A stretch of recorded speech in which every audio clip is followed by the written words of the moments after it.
So I'd love to start there. And so when we look at adaptability, what is the role of adaptability in navigating change and transformation as a leader today? It's safe to say if you think about the seismic shifts that we've faced in the world in the last 5+ years in particular, it feels like it's just a constant onslaught of change. There has been, from the pandemic to geopolitical crisis to economic disruption, which we continue to face today, a lot of changes in political issues around the world, just an onslaught of change. And so adaptability is no longer something that you just can lean on as a strength and a nice to have. It's really table stakes now. To be successful, to be confident, to perform at the highest level in whatever your chosen profession is, it's pretty clear now you've got to be highly adaptable, very flexible, because the world is just changing so rapidly and so quickly. You really just have to be quite nimble. And so, how does that look like for you, like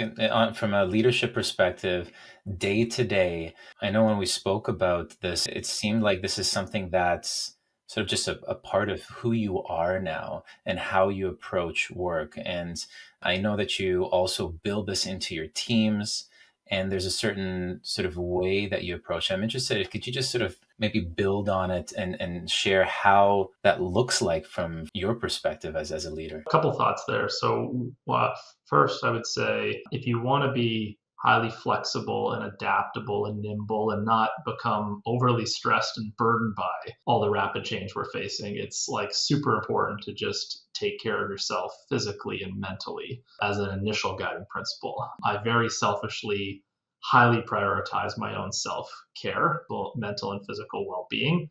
I find if I do that, I'm just substantially more equipped to deal with all the unexpected change and curveballs and challenges that get constantly thrown at us now. So that I think is critical. And then I also think there's a mindset opportunity to shift towards saying that if I as an individual, if we as a company, if we as a team can learn to embrace the speed at which we adapt and change. So being able to be flexible, be nimble as a trait, and actually as a competency, that can become a competency that is a competitive advantage. Because change is so hard, and because as organizations grow in scale, it gets harder and harder to adapt and change course, the better one individual or company does at learning to be highly adaptable and to change course and respond to the world around us, more likely that could be a competitive advantage and give them a leading edge to win more share and compete in their marketplace.